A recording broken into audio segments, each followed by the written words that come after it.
This is Bless Radio. It's Tuesday evening and it's just gone past 6 p.m. UK time.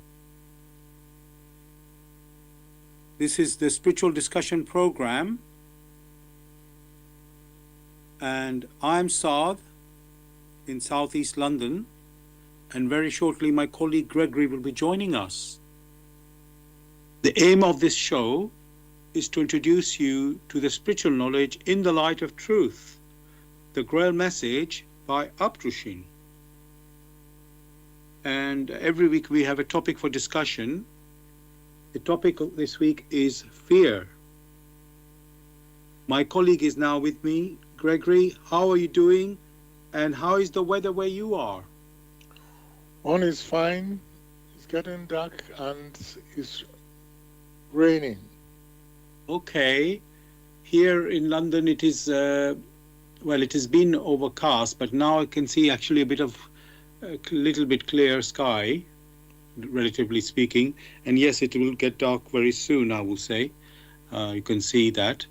So welcome, listeners. As I said, the topic we are discussing tonight is fear, and you are welcome to join us with any comments or questions. You can contact us on our UK number, which is 079 39 641 958. You can call, text, or use WhatsApp. And if you're outside of UK, it is 0044 79 39 641 958. Again, you can call, text, or use WhatsApp. And there's one other way to contact us, which is by going to the website where we are broadcasting. That is blessradio1, that's the number 1.com. If you scroll down on the home page, you'll come across a box called Bless Chat. There you can type in any questions or comments. I'm going to begin with, what is the Grail message? The Grail message in the light of truth by Abdushin is a spiritual knowledge of life. It offers an explanation of the world, a picture of creation on the basis of natural laws. Its lectures contain valuable basic elements as a help in life. For through the knowledge mediated, the reader is again brought closer to life and led back to God. The Grail message deals with important fundamental questions of life by explaining in a clear and logical way the automatic working of the laws of nature, the whole weaving of creation, allowing every process to be recognized, and thereby the purpose of our whole life. It is directed at the individual and speaks to the innate experiences of the human being, their strengths and weaknesses. Thus, every reader has the opportunity to discover through the intuitive perception if what is stated is the truth. Combining with matter-of-fact reasoning, a complete world picture arises, where there is no separation between the visible world and the great world beyond the five senses, nor any separation between scientific and religious striving for knowledge. I'd like to give you a couple of quotes from the author of the Grail message, Abdushin. The hearer and reader of my lectures should always work within himself, keenly probing and building bridges from one lecture to the other, as well as out into the great and small world happenings. Only then will he be able to understand the Grail message and find that it gradually shapes itself into one complete whole without leaving any gaps. Again and again, in all the happenings, the reader will come back to the basic features. He can explain everything without having to change even one single sentence. The word of the Grail message lives so that it permits only those people who really carry the honest desire in their souls to find abundantly. All else is automatically rejected by it. For the arrogant and those who seek superficially, the message will remain the book with 7 seals. I'd like to give you one more quote from the author. I wish to fill the gaps which have so far always remained unanswered in the souls of men, and which never leave any serious thinker in peace, if he earnestly seeks for the truth. So, dear listeners, just to remind you, the topic we are discussing tonight is fear. I'm sure you can understand how we come to choose that topic tonight, with all the things happening in the world. So I won't go into that. So yes, if you have any questions or comments, you can contact us on our UK number, which is 079 39 641 958. You can call, text, or use WhatsApp. And if you're outside of UK, it is 0044 79 39 641 958. Again, you can call, text, or use WhatsApp. And there's one other way to contact us, which is by going to the website where we are broadcasting, that is blessradio1, that's the number 1.com. If you scroll down on the home page, you will come across a box called Bless Chat. There you can type in any questions or comments. Gregory, and listeners, as you know, I always like to look up the meaning of the word in the words in the topic in the dictionary. So this time we have just one word, which is fear. So there it tells me, it says, an unpleasant emotion caused by the threat of danger, pain, or harm. Let me repeat that. An unpleasant emotion caused by the threat of danger, pain, or harm. And Gregory, what do you say to this meaning? Well, such a meaning is very, very helpful. Okay. All right. Let me, as you know, I like to check also on Google AI, although it's not always perfect, as we know. But in any case, let's see what it says. It says, fear can be good because it acts as a vital survival mechanism, triggering the fight or flight response to keep you safe from danger. It helps heighten focus, energy, and awareness. Controlled recreational fear, like horror movies or thrill-seeking, can also release dopamine and endorphins, boosting mood and creating a sense of accomplishment. I will say that is a bit artificial, so I will leave that out. So, Gregory, let me just repeat that. Fear can be good because it acts as a vital survival mechanism, triggering the fight or flight response to keep you safe from danger. It helps heighten focus, energy, and awareness. How is this meaning there, Gregory? Is that the meaning, or? Well, I don't know if it's meaning, but it's more than, let's say, what word can I use? Let's say a bit more how fear works, you can say, because it's not quite just the meaning there, it's how it works. So, like a survival mechanism, it says vital survival mechanism, triggering fight or flight response to keep you safe from danger.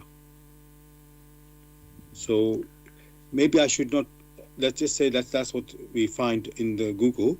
Let us just move on and just, ask our own questions to, for our own, let's say, discussion. So Now, I'm saying that, I'm saying things are happening in the world right now, we know, not that it's something new, but fear may be, let's say, strong at the moment for many people, especially those who are, let's say, in war situations or desperate situations. So let me ask this question, Gregory. Fear comes out of uncertainty or war or danger. So is it a natural reaction? That's a very good question. Is fear a natural reaction? Yes. Well,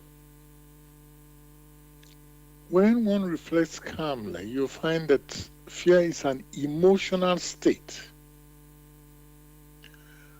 which is triggered by perceived danger. So it's a state of emotion in which the individual is.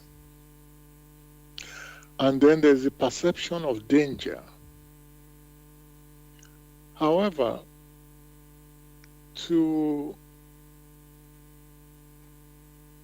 when the individual wishes to examine it in accordance with the laws through which it came into existence, then a different perspective arises. For the meaning which has just been brought forward is only based on the limitations of the abilities which the individual has imposed upon itself. If, however, you have an individual that is very vigilant almost in all that it does, and also is on the alert, is vigilant in deeds, is vigilant in his or her thoughts, and above all is vigilant in his or her intuitions, and also is also being on the alert, then such emotional states and the perceived danger are either minimized or completely avoided. Avoided in the sense that you have that because of the vigilance and the alertness, many a thing which would have been precipitated in deeds, such things would have been detected, would have been perceived, and alternative routes taken. It is because the individual has not been able to be vigilant enough, to be alert enough, in accordance with these laws of creation through which it came into existence. That is why it's unable to find alternative routes. It's like a planner. You plan along the line, okay, that plan is observing the pros and the cons. If this, I'll do this, this, I'll do this, and all that. Indeed, is already able to make plans. In his thoughts, he can also collaborate these plans.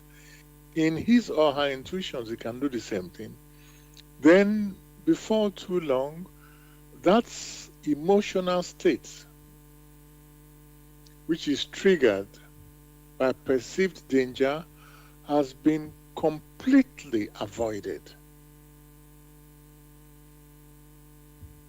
Thanks a lot, Gregory, for what you have said there.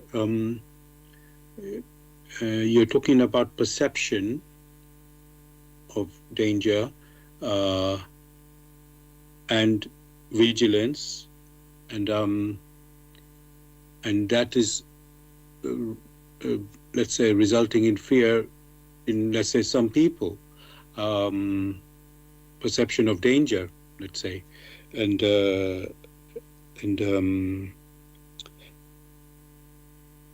but I think you're implying or saying if we are vigilant, we can be prepared for what, in quotes, uncertainty, because, especially when there's a war, you don't know where the, in quotes, the bomb might hit. It could be you, it could be the next door.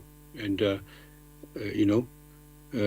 because let's say you can't know that because the bomb is coming, and sometimes they even get they miss the target and hit something else. So you could be not the target, and then somehow you get hit as well. So these things can happen, and then that brings the uncertainty to even more, you could say, dangerous levels. And so that you can see almost, I was going to use the word naturally, you'll be having fear that it could, anything can happen to you. In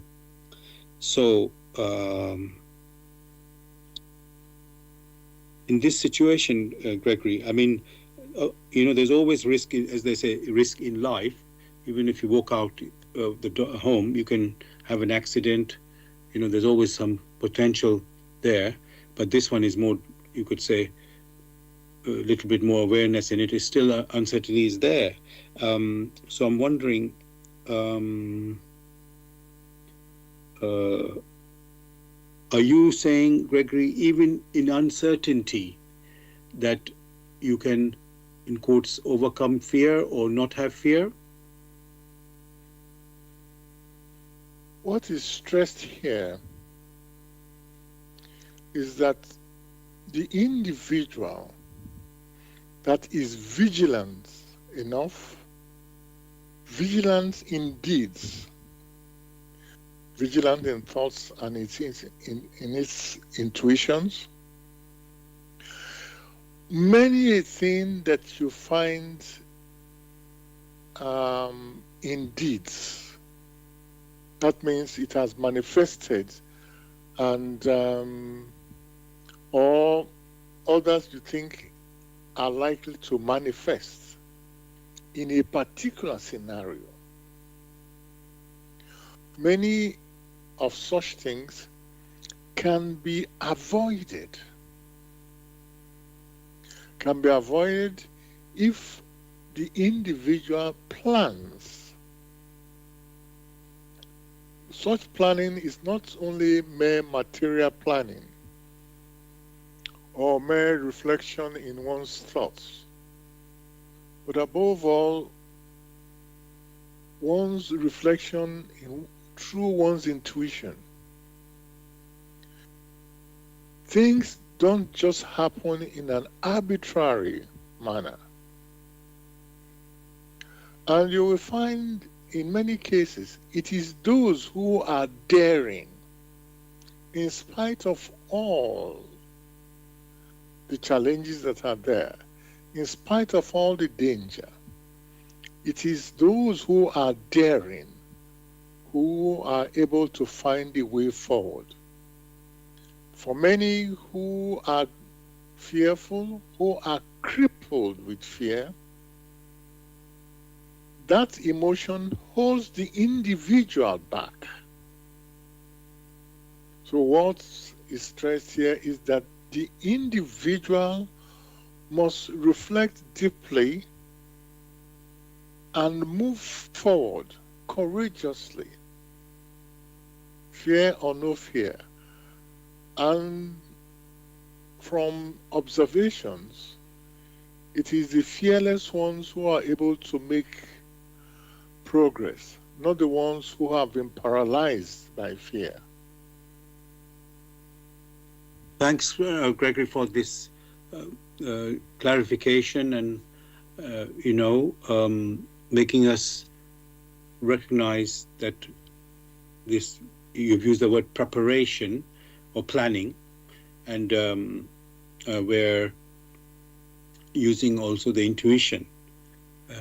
And And initially, as you say, it's not just in quotes material planning that you're talking about.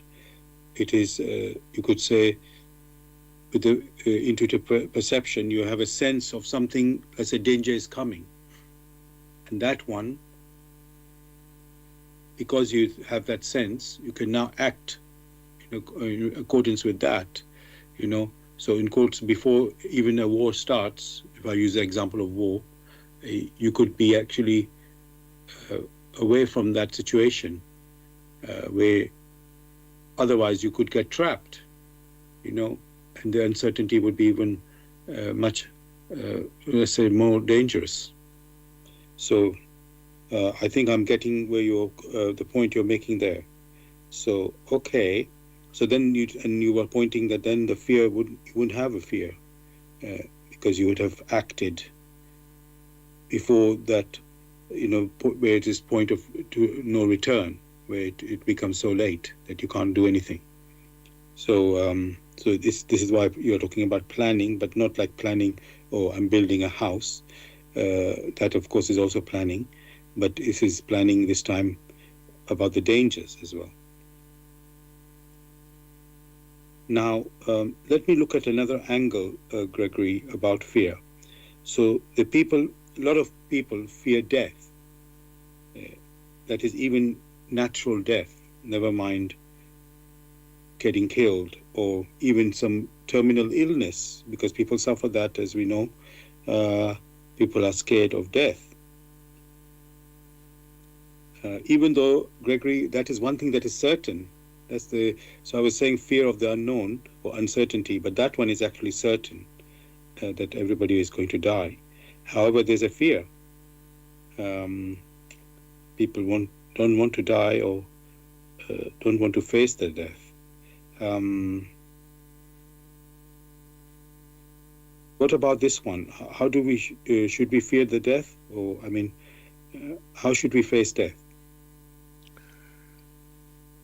The way you have presented it is very apt.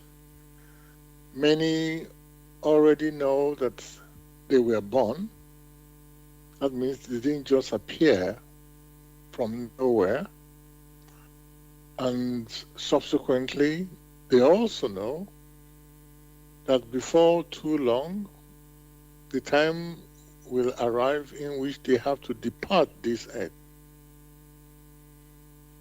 What they haven't investigated in their thoughts or in their intuitions, although they have observed it in deeds that people pass on, what has not been investigated is what, strictly speaking, incarnated that controls the body,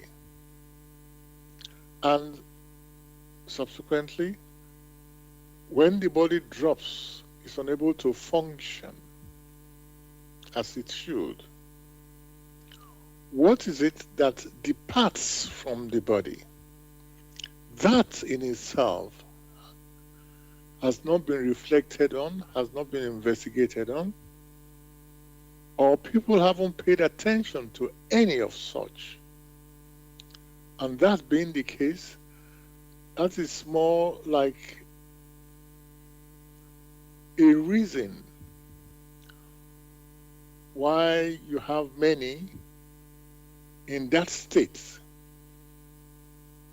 that emotional state, because they have no homework has been done.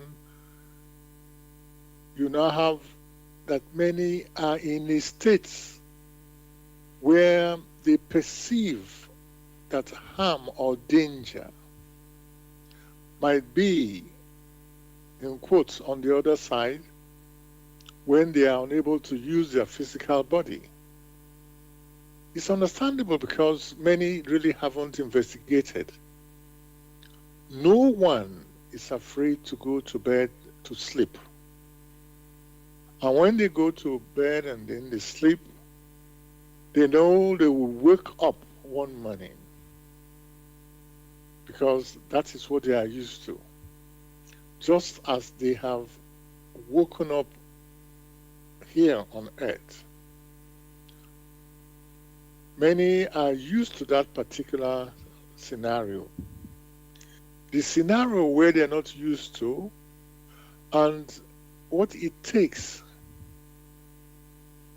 to get used to such scenario, such as when the physical body has been dropped, that they are unable to imagine, although many go to bed at night and wake up in the morning, and in that state in which they are asleep, they're able to have dreams.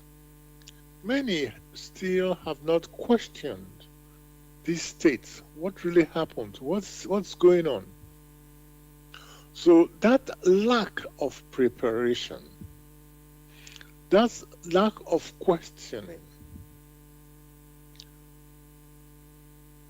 presents a state where they lack any personal conviction. And as we all know, conviction comes only through personal examination. Not only examination, also the weighing of the challenges which the individual finds. There must be continuous weighing, continuous examination. That state of continuous weighing and examination, one might call it the state of awakenness. You always wish to know, you always wish to know. That particular state gives clarity, step by step, to the individual, such that when the time comes, just as it has gone to sleep, it will be in a scenario where that fear will be so much diminished. In fact, for many, they'll be surprised to say, oh, I thought this. I thought someone was going to pursue me with so and so, but that's not the case. So the lack of preparation, the lack of vigilance through questioning, the lack of alertness, these are what has been lacking. That is why you have that state, that emotional state, which has been triggered by a perceived danger. For if you yourself do not examine and you do not weigh of all the challenges, then you put yourself into a scenario where that lack of doing something becomes danger, and it is that danger that causes the fear. Thanks very much, Gregory, again for your answer and the picture you're painting for us, that we should be, reflecting on this world that we live in.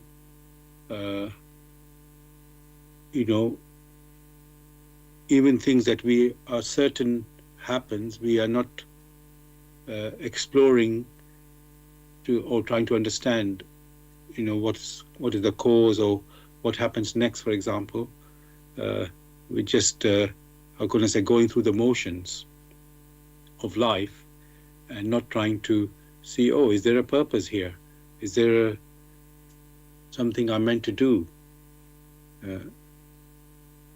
Maybe we're following like a robot, whatever the family has done in the past or people have done, and not any questioning about life. So this topic tonight is an opportunity for us to explore these things. Now, dear listeners, I want to let you know you're listening to Bless Radio, and this is the Spiritual Discussion Program from 6 p.m. to 8 p.m. UK time. The aim of the show is to introduce you to the spiritual knowledge in the light of truth, the Grail message by Abdrushin.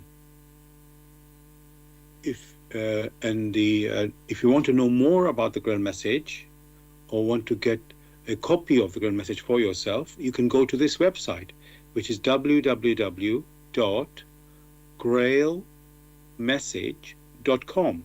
I'll spell that. www.grail, Grail,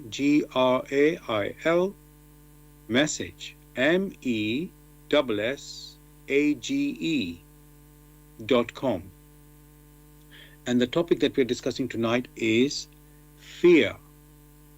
If you have any questions or comments, you can contact us on our UK number, which is 079 39 641 958. You can call, text, or use WhatsApp. And if you're outside of UK, it is 0044 79 39 641 958. Again, you can call, text, or use WhatsApp. And there's one other way to contact us, which is by going to the website where we are broadcasting. That is Bless Radio 1, that's the number 1.com. If you scroll down on the homepage, you'll come across a box called Bless Chat. There you can type in any questions or comments. We are also broadcasting on YouTube.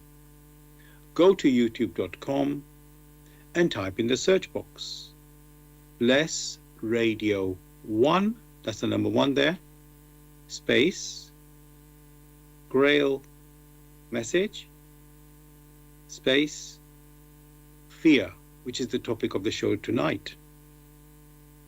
And after the show, you can listen to a recording of this show. That's 8 p.m. UK time. And you go again to youtube.com and type in the same words in the search box, which are Bless Radio 1, that's the number 1 there, space, Grail message, space, fear. And of course, you can listen to the recording of our previous shows also on YouTube. Thirdly, we are broadcasting on Zeno, that's ZENO.FM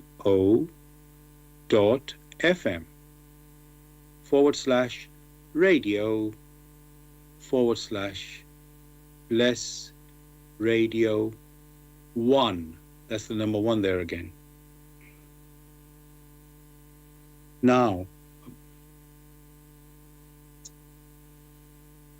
Gregory, we've been talking, and listeners, we've been talking about, you could say,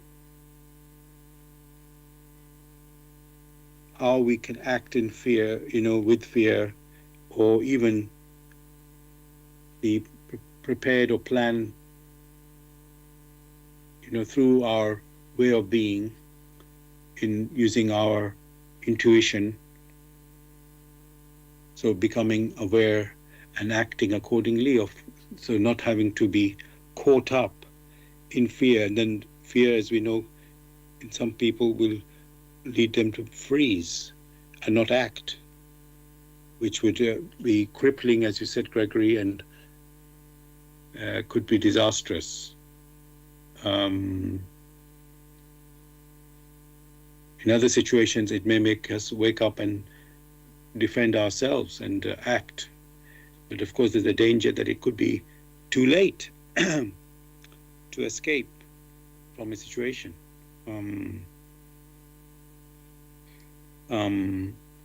So yes. Now, Gregory, let me go into another type of fear. Let's say you're living in a country, autocratic country, which is there's not much freedom, and the rule of law is not very consistent. If you are not in favor, you can be cruelly, severely punished or tortured. There's a lot of fear of oppression by the rulers.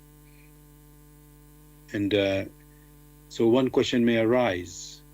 If you disagree with something, should you keep silent out of fear? Maybe it might not be fear, it could be wisdom. Keep silent or speak out. For if you speak out, it could be certain death because of that type of system where there's oppression. So what should you do, Gregory, in such a situation? Keep silent or speak out? Many a time silence is golden. And with one's continuous examination of challenges in front, before too long, the individual knows when to come out to say something or when just to remain silent, not out of fear, but out of being cautious. Cautiousness is one of those things that can be very helpful.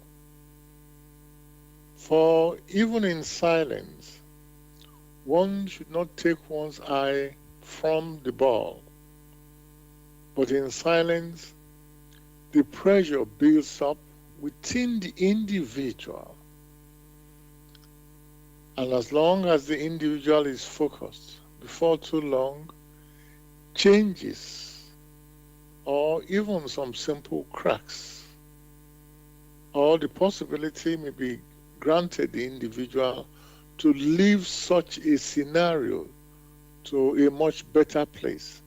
So there are varied solutions to these challenges. But above all, the individual must be very vigilant, must remain calm and not overexcited. Thank you very much for that, Gregory. Wisdom is really required in these situations because everybody, I believe most of us, we want to live in a peaceful way and a happy way, joyful way, but the surroundings may not be conducive for that. And as you said, caution is necessary. I don't want to use the word just survival, because survival, it seems it is a suffering rather than a joy. Even if things are difficult, you don't have to make yourself feel you're suffering. There has to be, because that everything from that, how your attitude is how your life how will you look at your life as well. And even if, in quotes, you're in an oppressive environment, and there's not too much you can do, yourself about it, because you're not the one ruling, you're the ordinary citizen, let's say, but you still want to live in a happy and peaceful way. So there has to be this caution, why should you throw away your life in this way, just for protesting or whatever it might be. So thank you for that. Now, I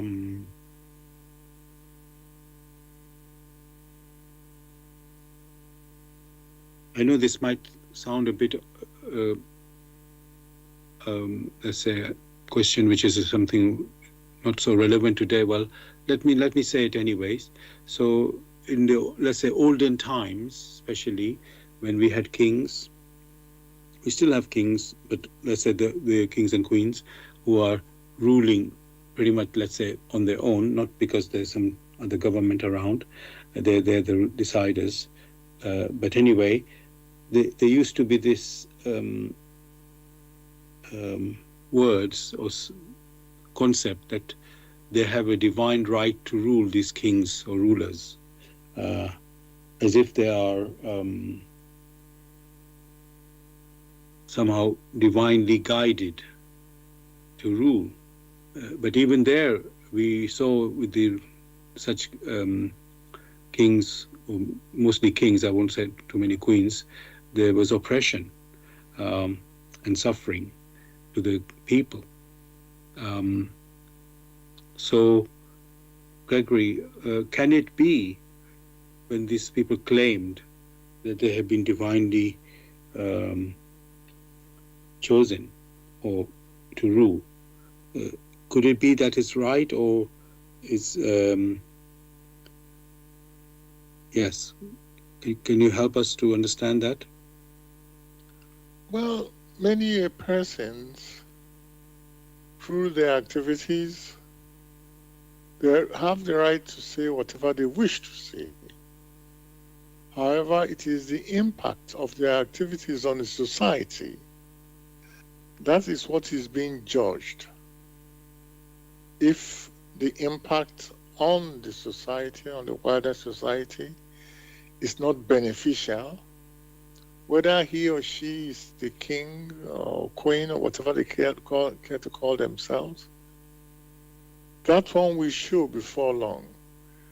For many still haven't understood what it means to lead or to be king and all. Most of these are laced with enormous responsibilities. Responsibilities of the individuals under the domain that one governs. That's responsibilities for their well-being and their welfare. Now, how many persons or a king or a leader would say that, oh, they have a divine right to rule and have made the necessary preparations to enable, in quotes, their subjects to be able to make provisions for themselves and also for the greater society? Very few. And to be fair, basically none at all. So the key thing here is by their works. Many will reveal whether they are kings or queens or leaders or not. For it is the works that the individuals are able to perceive. Not only perceive in deeds, which are made possible through the five senses, but also the quality of thoughts, the quality of care which they provide, the quality of welfare and well-being that they provide to the individual. These are what anyone, elected or not elected, it is these qualities that many an individual is searching for. So if you have those who claim they are supposed to rule, and you find that they lack any of these qualities, then it becomes very clear that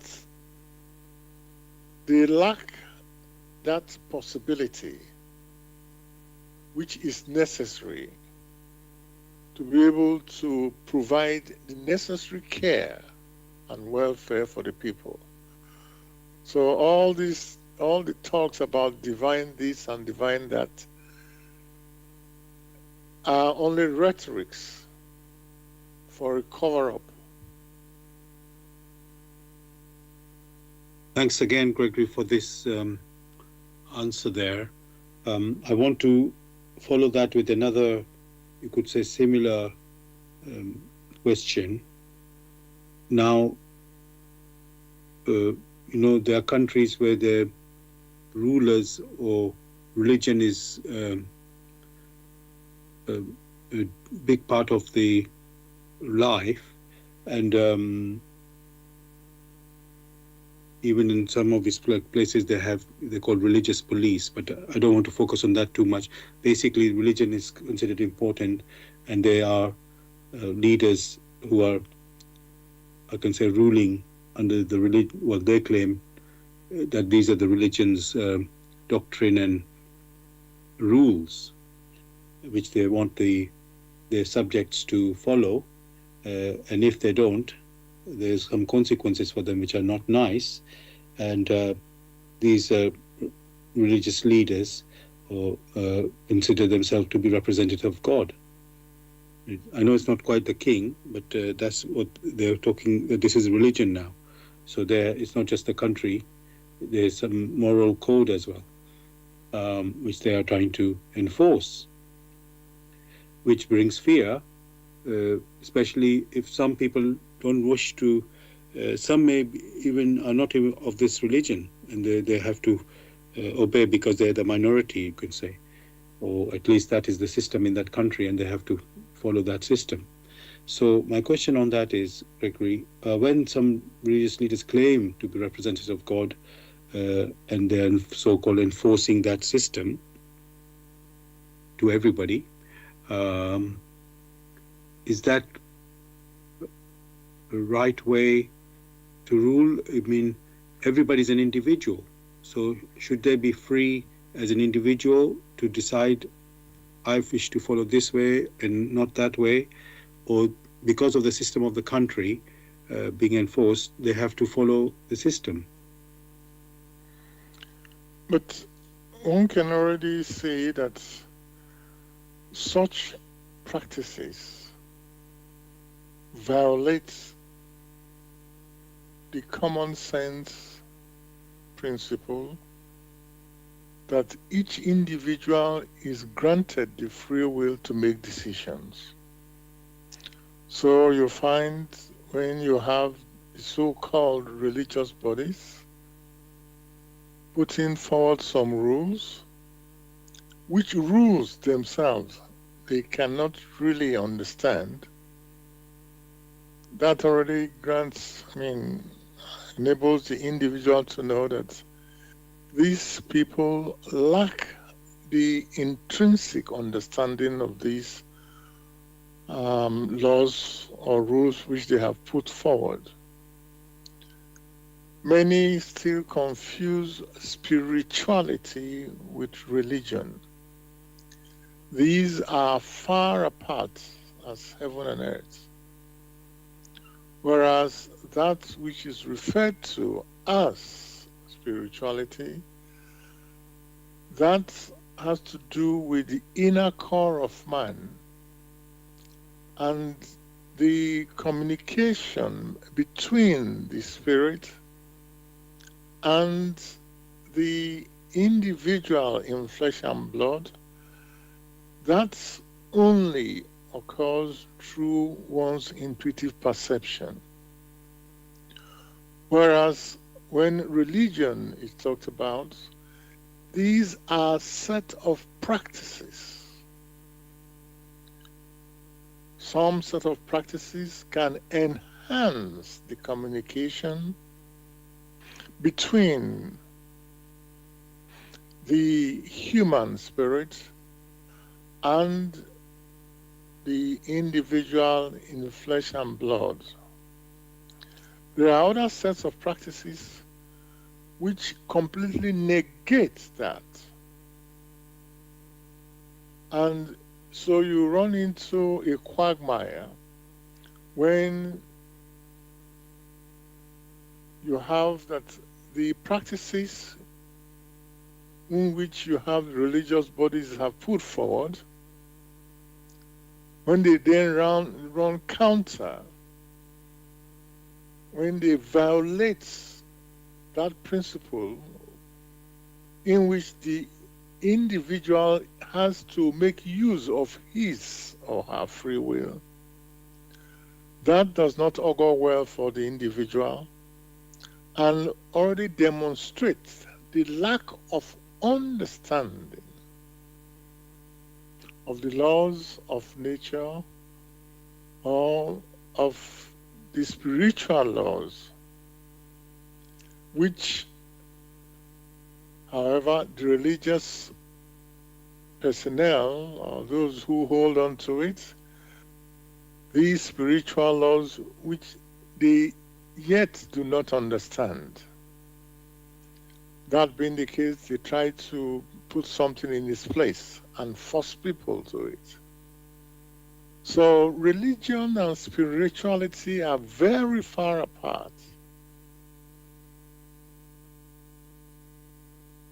Thank you again, Gregory, for this answer. And again, the picture you're showing to us about how religion, let's say, is practiced, and then there's the spiritual way of understanding that we need to come to recognize and realize. As you said, they're as far apart as heaven and earth. So, which makes you feel quite restricted and disappointed that how can one have freedom to be, yourself, as they say, when there's others who are in charge, you can say, in controlling the country or the environment, that you cannot be free. It's quite a punishment to take. But so, Gregory, to follow from that,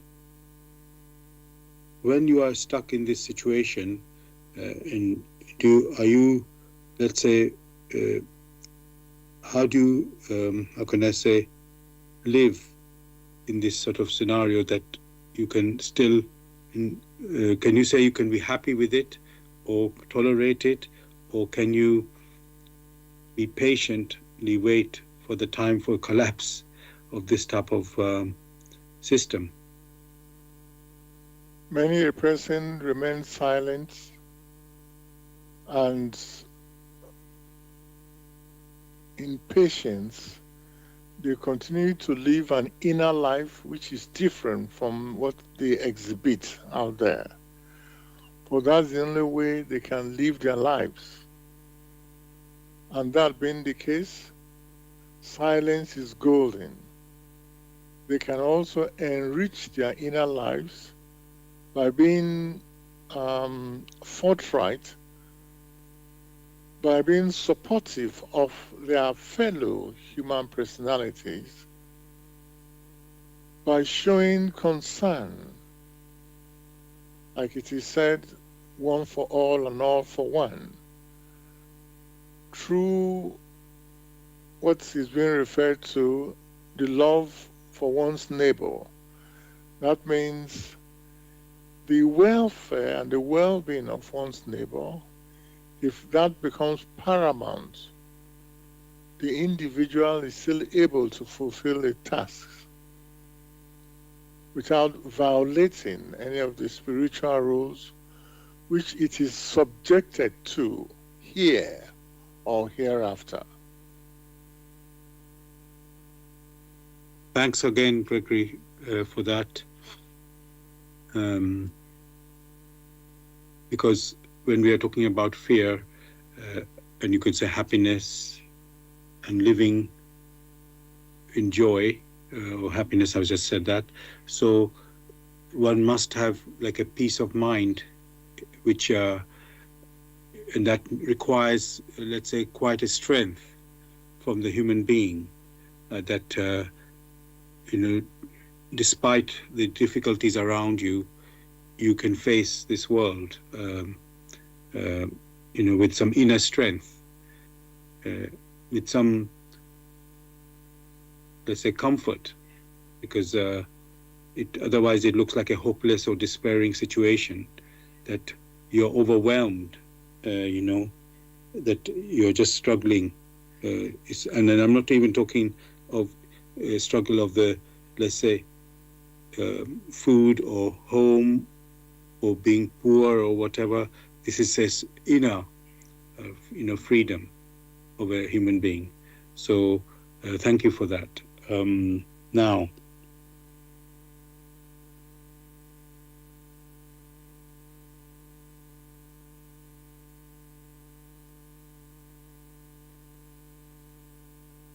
Gregory, I asked if fear is a natural, is it natural?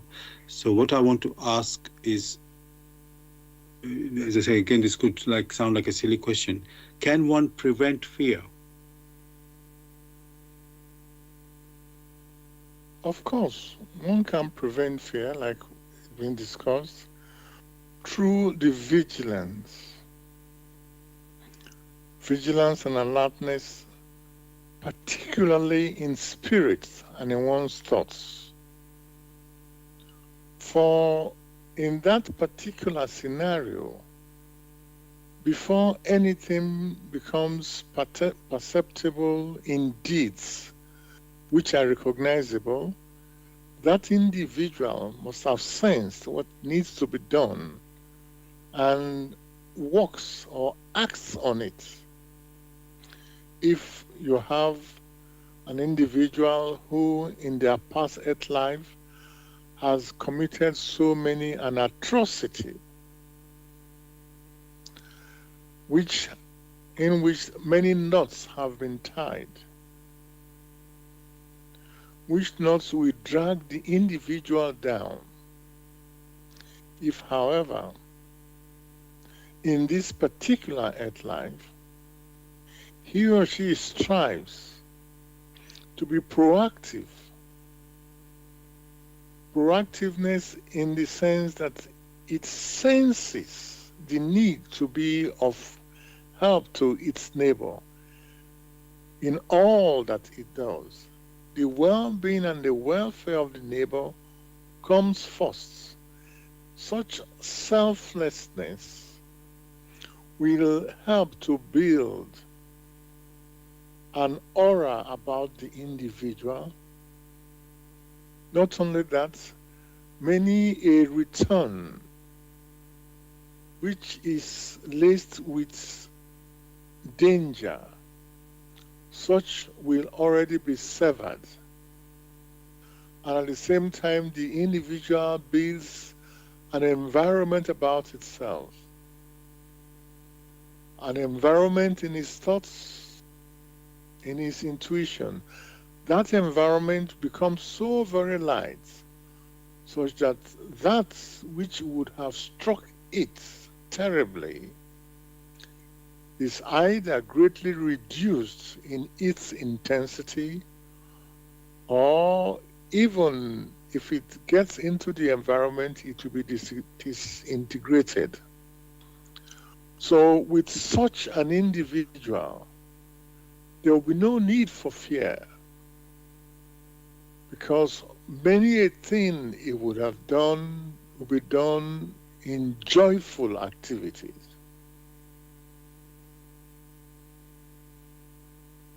Thank you so much for this answer, and it gives certainly hope to know that yes, we can live without fear despite the dangers and suffering and other things that are going on, or other things we have to face, no matter what the situation happened to be. So, thank you for that. I want to let the listeners know you're listening to Bless Radio, and this is the Tuesday evening spiritual discussion program from 6 p.m. to 8 p.m. UK time. The aim of the show is to introduce you to the spiritual knowledge in the light of truth, the Grail message by Abrushin. If you wish to know more about the Grail message or want to get a copy of the Grail message for yourself, you can go to this website, which is www.grailmessage.com. I'll spell that, www.grail, Grail, message, MESSAGE.com. And the topic that we're discussing tonight is fear.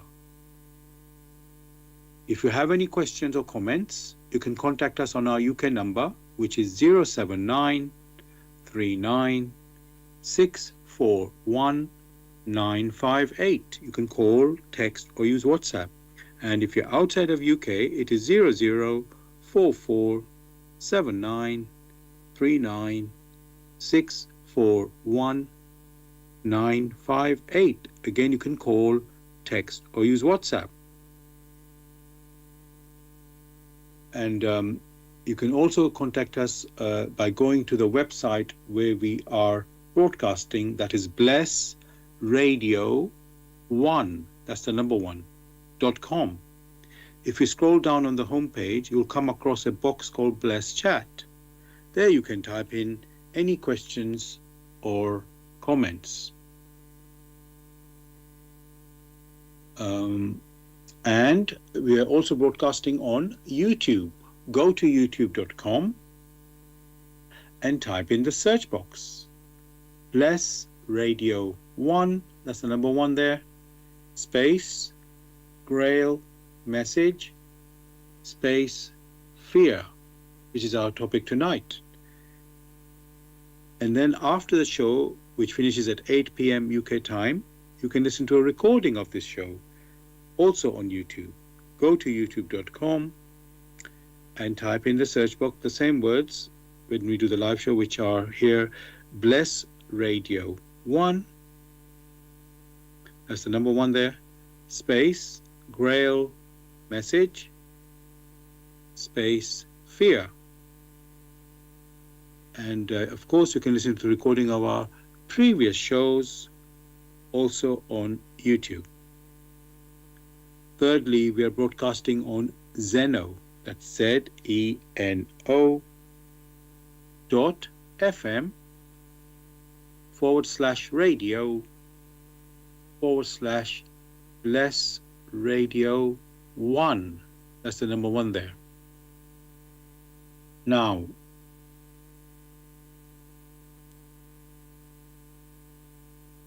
want to think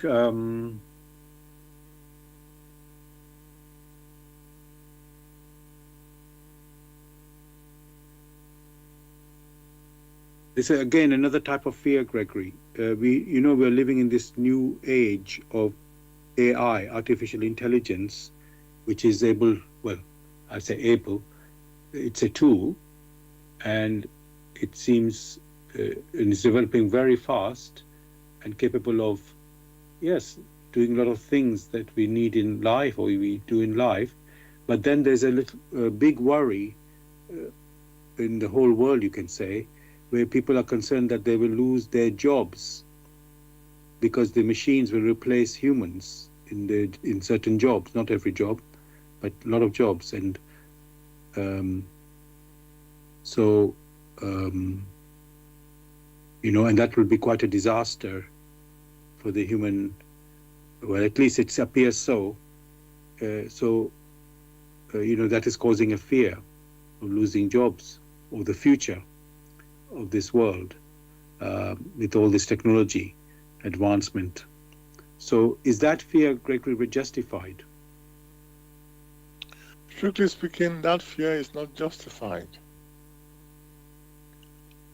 It may be justified for those who are still so very indolent because they do not weigh and examine challenges such as the so-called fear of what AI can do.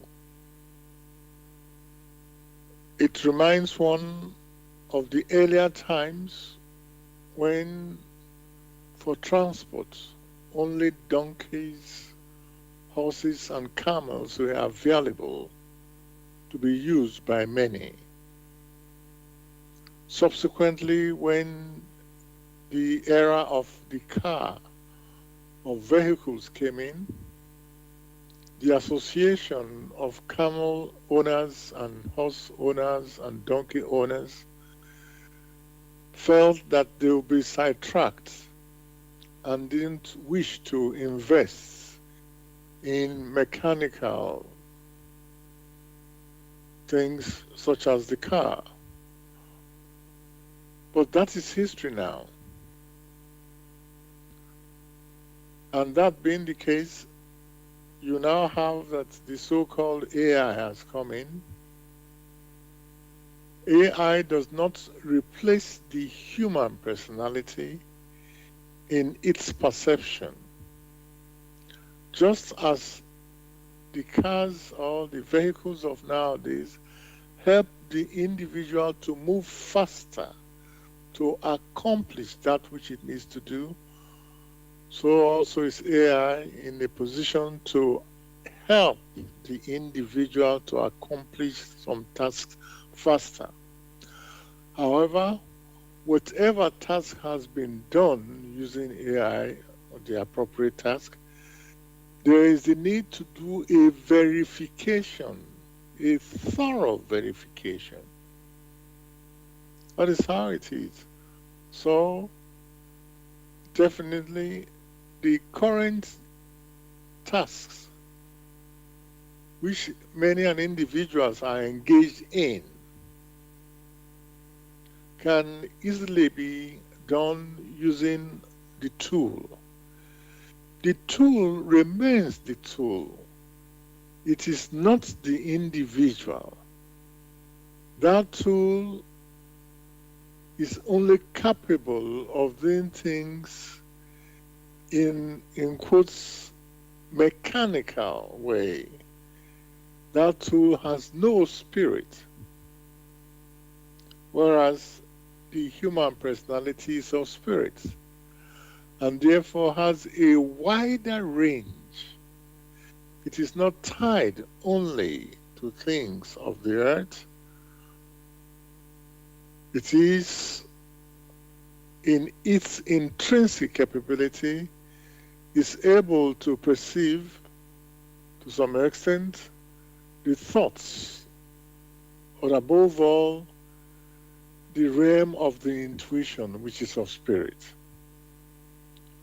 What many need to do is to finally take some time to reflect on the limitations of AI and prepare themselves. Thanks for that, Gregory. In fact, I have an example of this AI. Well, I'm not sure it came before AI probably, but AI must be involved now. You know, they're making these, they call it self-driving cars. And it's still in development in, I will say, at the moment. Maybe it's being used in some places. In any case, when you talk about this self-driving car, it means the human being doesn't need to drive it. The car, it's driven by the whatever program they put in this car. And then let's say there's a little worry could be a big worry that, oh, I'm in the hands of a machine now, and there's no human sort of control. And if something goes wrong, I mean, I know human beings make mistakes as well, but they're saying the machine is sort of supposed to take care of all these scenarios, but you never can tell. One day there may be some situation which the scenario hasn't been looked at, and a human being doesn't mean the human being wouldn't have an accident, but at least he will be in control of this car rather than just depend on the self-driving car mode, you can say. So in this type of situation, Gregory, you wonder, is that right to put yourself? I know we've talked about before it was the horse. May I come in? Yes, go on. Such fears, much as they should be recorded, but should not have a place within those who are vigilant enough and who reflect about the past. Hundreds of years ago, there was no electricity. And to provide light within one's premises, there was a need to either use oil, which was, got using from the palm, or oil from fish oil or whatever. And this was going on almost in all places. That was how they could provide lights. Subsequently, electricity came, and in the electricity, you only in your house put it on or off. The source of the electricity is so far away you don't know where it is. And you trust it because it has been designed in such a way that it will provide light. Not only light, but also heating. In the past, distant past, for heating, people used coal or firewood. They used wood. That is past tense. Now you have heating in the homes. So you have that this is also enabled using electricity. The same thing happens now for many, for the preparation of food. The same thing happens for the preservation of food. The individual uses all these things, acknowledges that it is there. Of course, there are many who now have to make repairs in case there is malfunction of these gadgets, which is made possible through electricity. In the past, you will find that news from one place to another was only carried via town criers from one city to another city. So it took such a long time before information from one area would get to another area. Then came the art of writing on paper, which was improved. And then people moved along such direction. Now, then came the era of the radio. All those individuals that had tasks and assignments in carrying news from one village to the other, or from one city to the other, they were laid off. So you find that in the case of news, in the case of heating in the homes, all these things, they have had to be changed to mirror the current possibilities. So the individual must ask themselves, where do they stand in this? Do they wish to remain on the same spot, or do they wish to move forward? These are the questions an individual must ask themselves. How do they stand within this?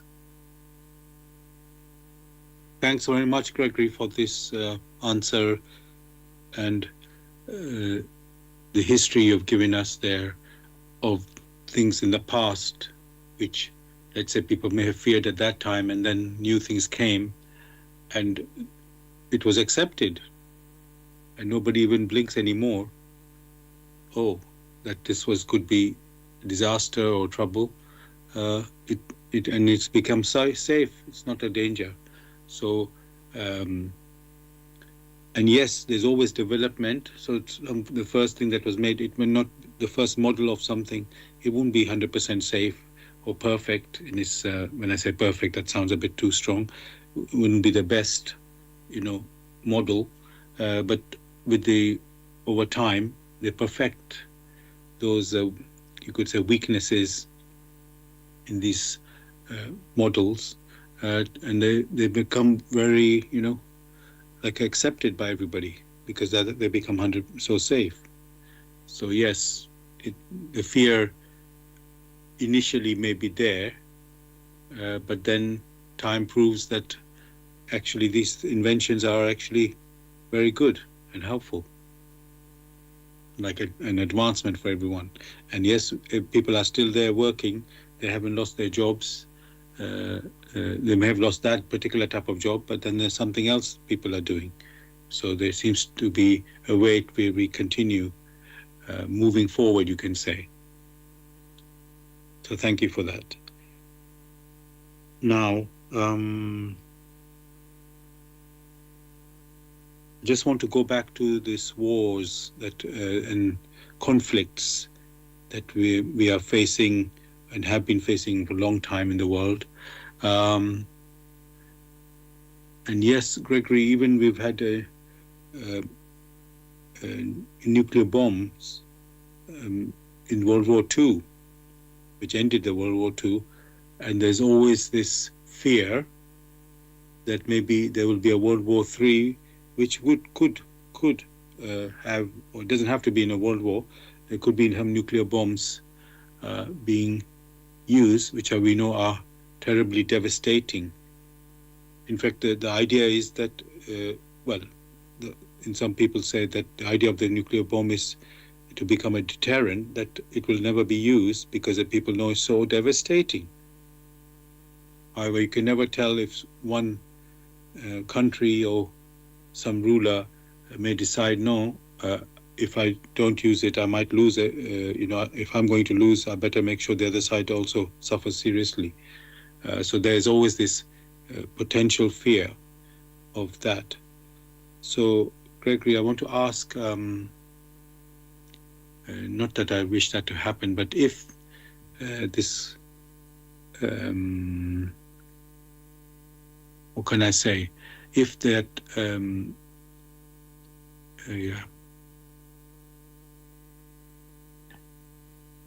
if that happened, I mean, I don't want to contemplate, if I'm honest about this, but yes, should we fear this nuclear bombs being used one day, Gregory? Because sometimes it feels we are close to that situation, maybe not immediately now, but you can never tell, one day it might happen. Human personalities have a free will to use implements such as knife, such as maybe guns, for all sorts of things. Now, due to science, they now you split the atom, and that energy which should have been used to help generate power for many, that is now being directed, instead of the generation of power, they now use it to decimate and wipe out others. The possibility is there because the free will of the human personality is always there. But therein lies the gross immaturity and stupidity of those who wish to implement such. As is well known nowadays, you find, when you consider very simply the COVID started from one place just merely 6 years ago, started very quietly from one place and spread around the whole world very swiftly. So one country may decide to implement terrible policies within the activities of man. There is the interdependency, and that being the case, even the use of the so-called nuclear, whatever they care to call it, before long, many will find that even they themselves are not immune from the effects and from the impacts. And before long, it will have a negative impact on those who dared to use it. Not too long ago, There were all these volcanic eruption which caused so many planes to divert to different routes. Those volcanic eruptions happened in specific parts of the earth. Yet, because of the motion of the air, the environment, its effects spread round the world, and therefore it had an impact. A government must be very careful when they think that when they do something, the impact is contained in a specific area. Before long, they will find that there are returns in which these impacts have a terrible and detrimental effect upon themselves. Many persons who consider they've had victory will find that in the so-called nuclear fight, most of the time is a Pyrrhic victory. For there is no individual on earth that should become self-satisfied. And that is why you have the one for all and all for one. You find activities are interconnected. So activities in one area, knowing fully well that motion is a law in creation, albeit even right here on earth, those activities have an impact on other areas. Therefore, many should be very careful. Of course, many are afraid. They are afraid because of the unpredictability of the human personality. It is not the animal that is causing this. It is human personalities in their gross immaturity who consider that whilst here on earth, this earth which was prepared by animistic helpers, which animistic helpers many a human personality do not even wish to admit to. We came to this earth which had already been prepared. So the need that we need to fulfill is to ensure that there is continuity and there is the well-being of the earth. That has to be taken into consideration. But what do you now find? People wish to take and destroy that which has already been prepared. There are returns here on earth and hereafter.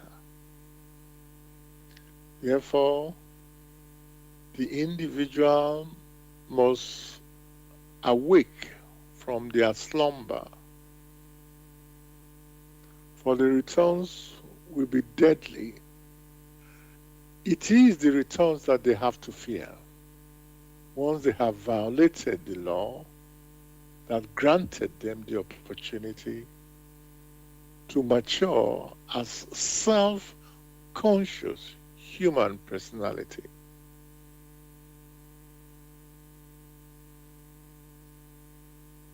Thanks very much, Gregory, for this picture you have painted for us, and about human beings having free will, and of course that means they can choose this way or that way, and then so one cannot predict which way they will choose. yet we know there are consequences once you make a decision. And Gregory, you mentioned about the laws, you could say, of nature and or creation, as we call them as well. Um, I know if you mentioned them a little bit already. Could you please say them again and explain them, how they work, and yes, yes, tell us what these laws are and how they work. Actually, the question you pose is a series of discussions in itself, not just one. So the best that can be done in this scenario is a summary. For the laws which one keeps referring to as the laws of nature, at the same time one says the laws of creation or the spiritual laws, and one goes further to say the divine laws in creation. One thing which is common to these is that they are all, or they sustain that which we refer to as motion. And therefore, basically, these are the laws of motion which conditions, which regulates all that exists in creation. And in the case of man, the rudder that the individual uses is the free will to make decisions. These laws, which are what we refer to as the laws of motion, are basically of very simple types, that in which the end of a motion flows back to the beginning. Many have found this and they say action and reaction, and because they have studied it externally, this applies not only to that which are observable externally, but also in the thoughts of men and the intuitions of men, and all the processes, all the activities in nature, in creation. So once you have that the end must flow back to the beginning, that's sometimes is given a name of that reciprocal activity. So one has the law of reciprocal activity in nature. One can also go further to say that the end flowing back to the beginning already tells you that there's an attraction. That is why the end flowed back to the beginning. But this attraction only occurs within the same species.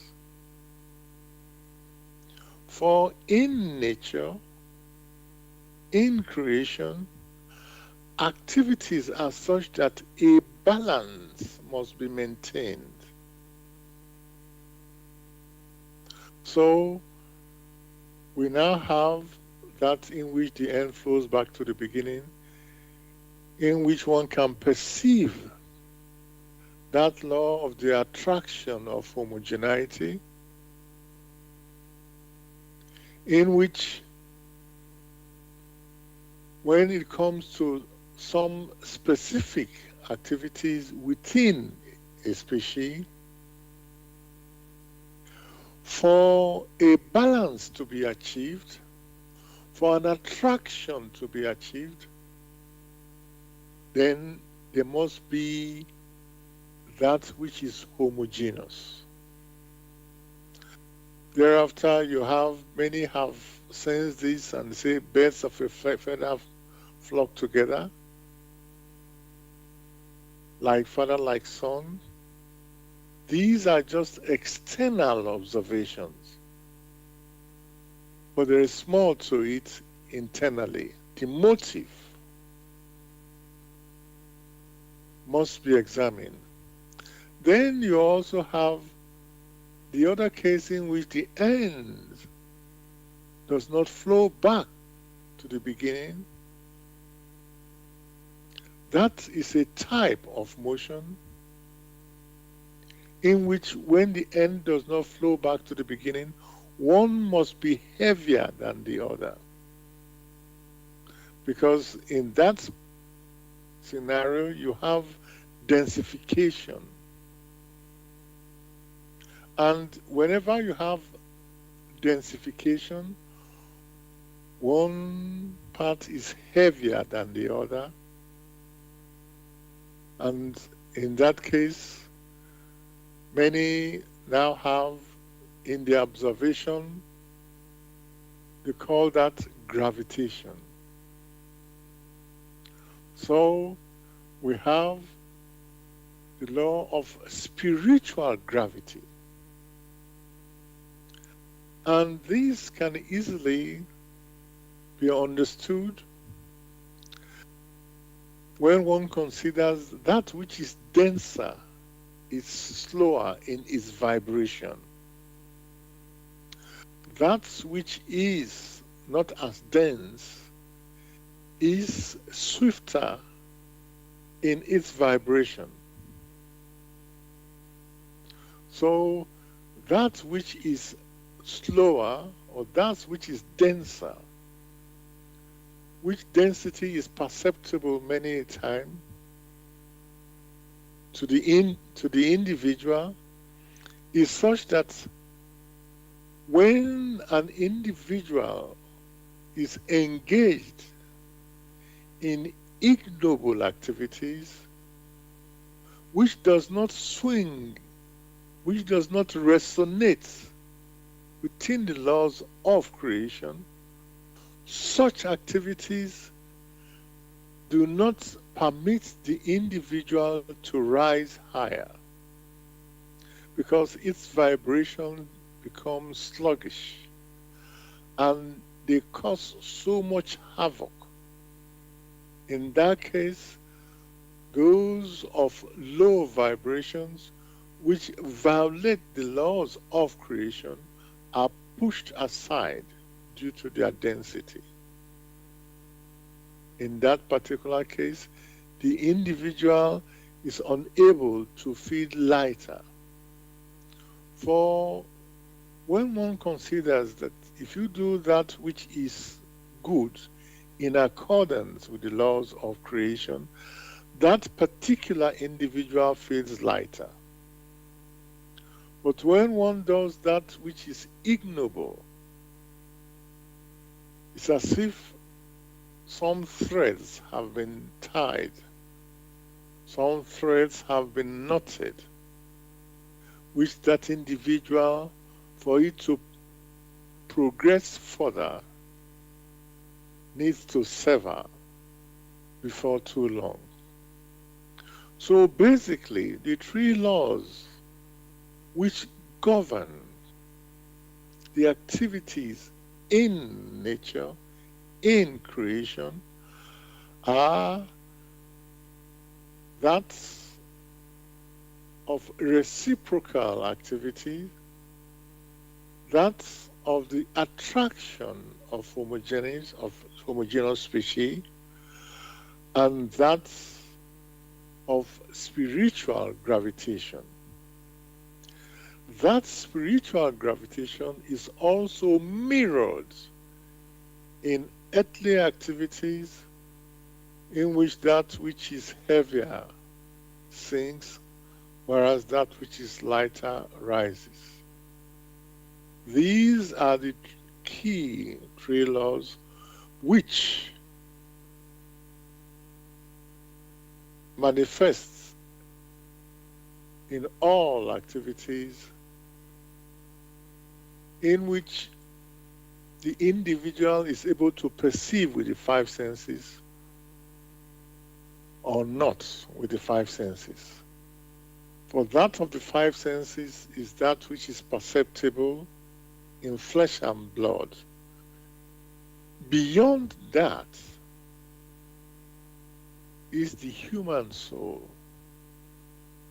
This human soul is also subject to the laws of nature, laws of creation.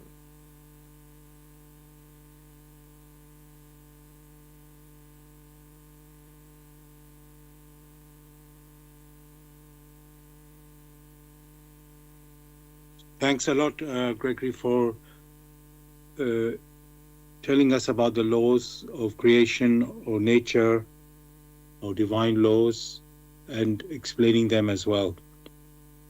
I want to let the listeners know that you're listening to Bless Radio, and this is the Tuesday evening spiritual discussion program. The aim of the show is to introduce you to the spiritual knowledge in the light of truth, the Grail message by Uprushin. And the topic that we're discussing tonight is fear. If you have any questions or comments, you can contact us on our UK number, which is 079 39 641 958. You can call, text, or use WhatsApp. And if you're outside of UK, it is 0044 79 39 641 958. Again, you can call, text, or use WhatsApp. And there's one other way to contact us, which is by going to the website where we are broadcasting. That is blessradio1, that's the number 1.com. If you scroll down on the homepage, you will come across a box called Bless Chat. There you can type in any questions or comments.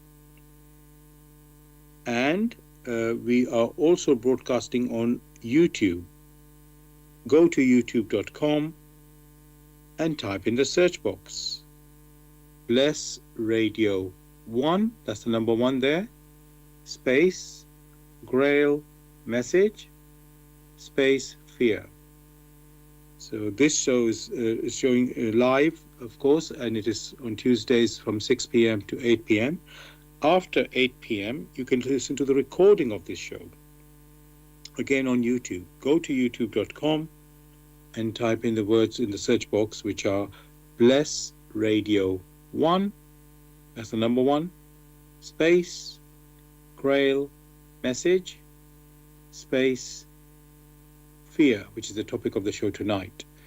And you can also listen to the recording of our previous shows also on YouTube. Thirdly, we are broadcasting on Zeno, that's ZENO.FM /radio/less radio 1. That's the number 1 there. Now, Gregory, going back to war again, we know, let's say in quotes, innocent people get hurt, or people who are not directly involved in the war, meaning, let's say, civilians. And we know it's the people in power who decide for their country, or it can be civil war, so it could be fighting within the same country, where, people decide to fight. And yet the civilians, as I say, suffer from that. And they are not directly involved, at least, let's say, I would say, majority of the cases.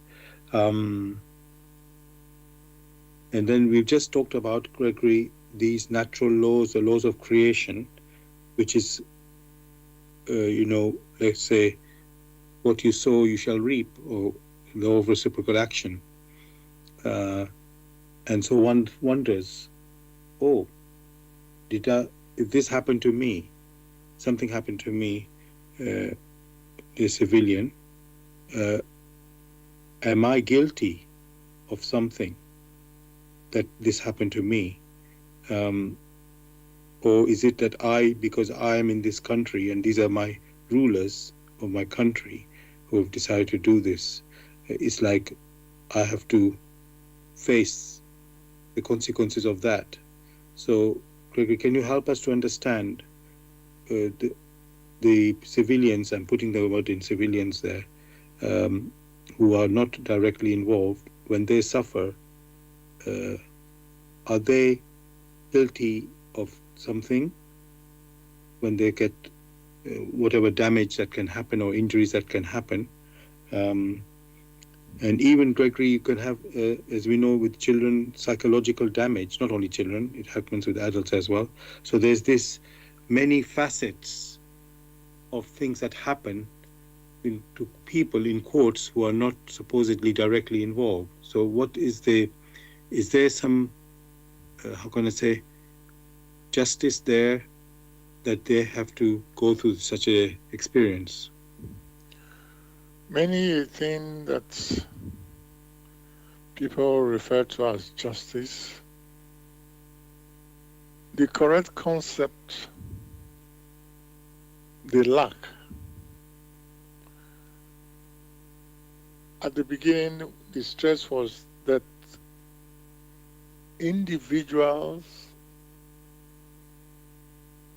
the ability to be alert and to be vigilant is that which they need to cultivate. In any scenario, or to put it in a different way, each individual here on earth has challenges. Challenges that they can easily perceive. What counts is how the individual responds to these challenges. In this particular case, one is referring to those that have reached the age of maturity where they are able to make decisions. For children and those who are not directly involved, they are able to absorb these experiences in their strong emotions, and they are able to form strong concepts within themselves, understanding the futility and stupidity of war on others. Of course, there must be warfare in nature. But this warfare is not to be directed against others. It's to be directed against the individual, the negative qualities which the individuals harbor. That is the first and foremost warfare that individuals should have. And in such a scenario, they are meant to cleanse themselves. So you have the scenario in which those who have not, in one way or the other, precipitated these heinous scenarios in which they now find themselves, having now to experience these scenarios and learn from them. Many then ask, what should the individual do? That is quite personal. There are some who are able to absorb these scenarios and spiritually learn from them, such that if they are permitted an incarnation subsequently, they are able to decide very quickly to ensure that many others do not, or many others are not harmed unnecessarily. But the key thing that the human personality must learn is that love for one's neighbor. That love which is expressed as welfare and well-being of the individual. But what you find here on earth now, the concept of neighborhood is tied either to brothers or sisters or people from the same village or from the same town or of the same tribe, sometimes of the same religion. That is only possible when they have tied themselves to very narrow boundaries. The concept of neighbor has to be understood only spiritually. And even in that, there is a one for all and all for one. Because this same human personality left paradise as unconscious spirit germs. And in maturing through activities are to strengthen themselves to become conscious. In the process of living paradise and of becoming conscious, they take on the human form. And having taken on the human form, there is a continuous improvement on the human form. Subsequently, if in their activities they resonate within the laws of creation, they become self-conscious. That means they now have developed themselves where they are aware, spiritually aware, what it means to become a neighbor to another, where that which is one for all and all for one becomes a reality. They are concerned about the welfare and the well-being of the other individual, because they all left paradise as unconscious spirit germs, and the need is to return back to paradise as self-conscious human personalities. That is why they were permitted to set out, such that in support for one another, they can mature quickly. Not to come here and destroy themselves. Far, far from it. It was the well-being that the Almighty permitted. That's why He created, gave them the grace, the opportunity to move out and to gradually to come to self-consciousness. So, war in itself, the way human personalities have considered it, is an aberration. War in itself is not in accordance with the laws of creation, the wars which tend to stop others from developing their intrinsic goodness and properties.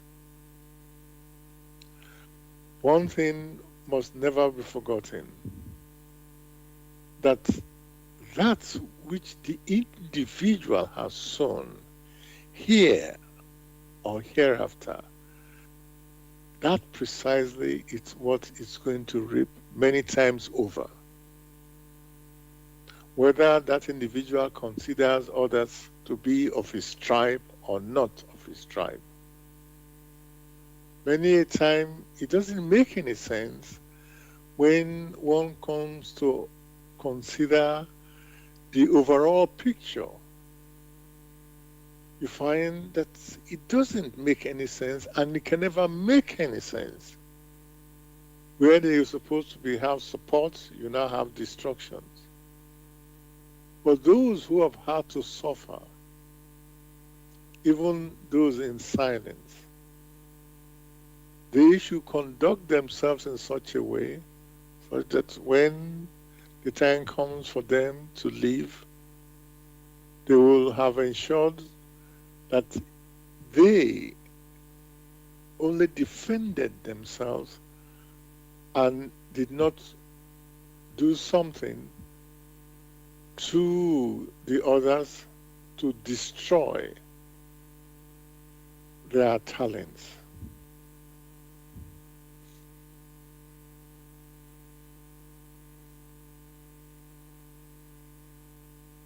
Thanks very much, Gregory, for pointing us to the bigger picture of our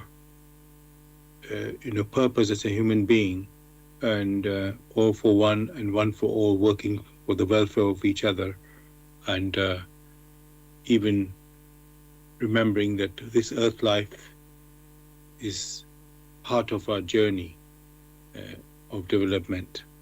And so we are brothers and sisters, which in these moments of war and conflict, we forget that and become enemies. And then at one time this war comes to an end and conflict will come to an end. Maybe one side wins, the other side loses, or there's some compromise, whatever the outcome might be. And then you have to live together, because I don't know anywhere where the whole people has been wiped out. It doesn't happen. There has to be, both sides still survive somehow, even if there's a lot of disaster on the way.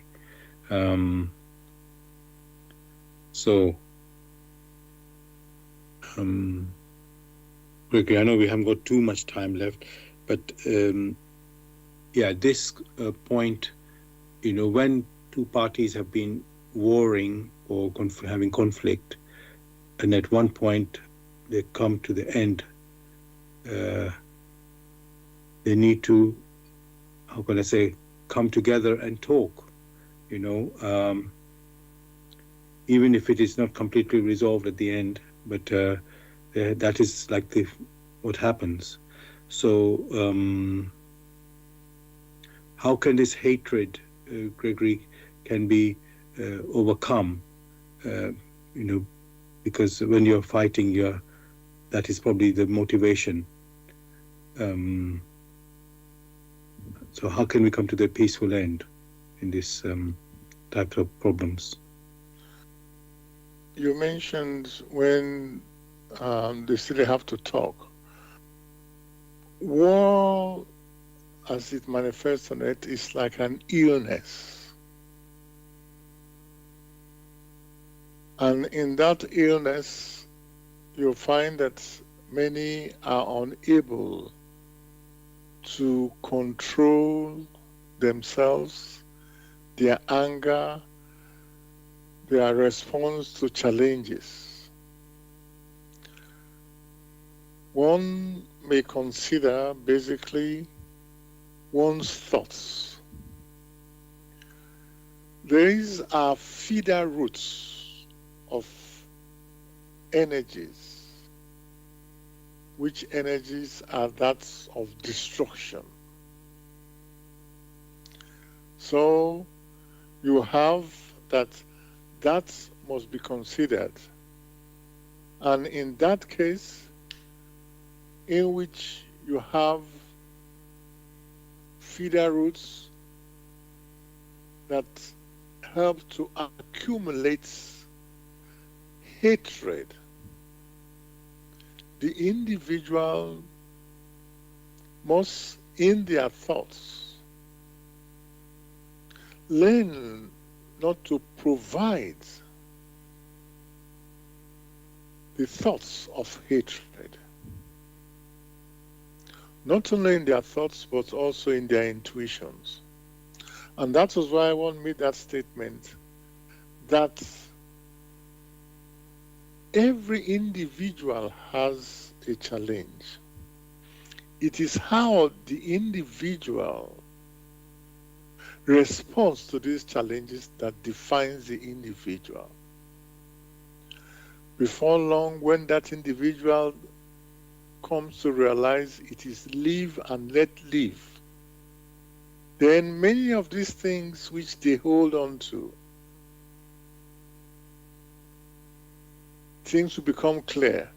For we all came and met this earth which has already been prepared so that we can live in it and preserve it for others who will come after us. This earth is not our home. The home back is in paradise. And we need to go back there as self-conscious human personality.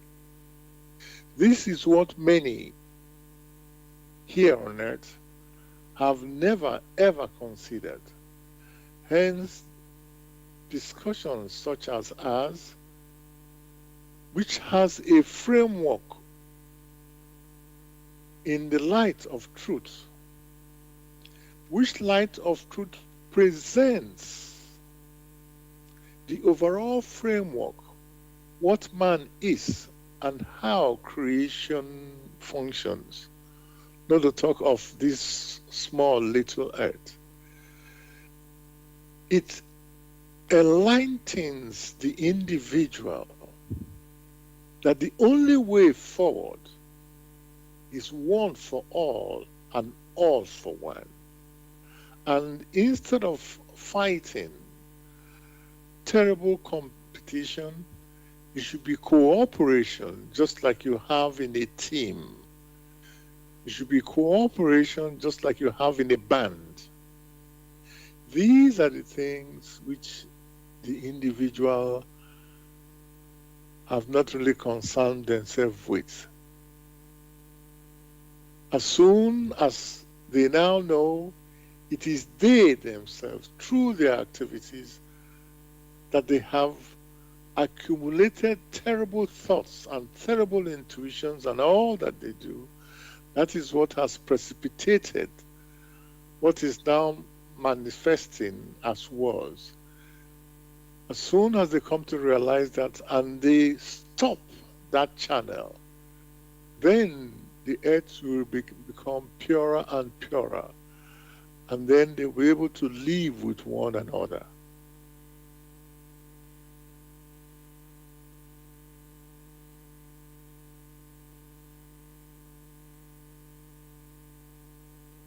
Thanks a lot, Gregory, for this answer. We've now come to the end of the show, listeners. So I'm just going to read a short text from the front of the Grail message, which says, "Free yourself from all darkness. He who makes no effort to grasp the word of the Lord aright burdens himself with guilt." And dear listeners, that is from the words of the beginning of the Grail message. If you wish to know more about the Grail message, or wish to get a copy of the Grail message for yourself, you can go to this website, which is www.grailmessage.com. I'll spell that, www.grail, Grail, message, message.com. I hope you've enjoyed our discussion tonight on the topic of fear. We'll be back next week on Tuesday as usual. That'll be actually our 500th show. So we have almost done our 10 years. The 10 years are coming soon, but this will be our 500th show next Tuesday. So look forward for you to join us then. I just asked Gregory if there's anything you'd like to say to the listeners to say goodbye. Wishing listeners a very beautiful week ahead. Thank you. Same from me, listeners. Have a beautiful week ahead, and look forward to seeing you soon again. All the best. Good night and God bless.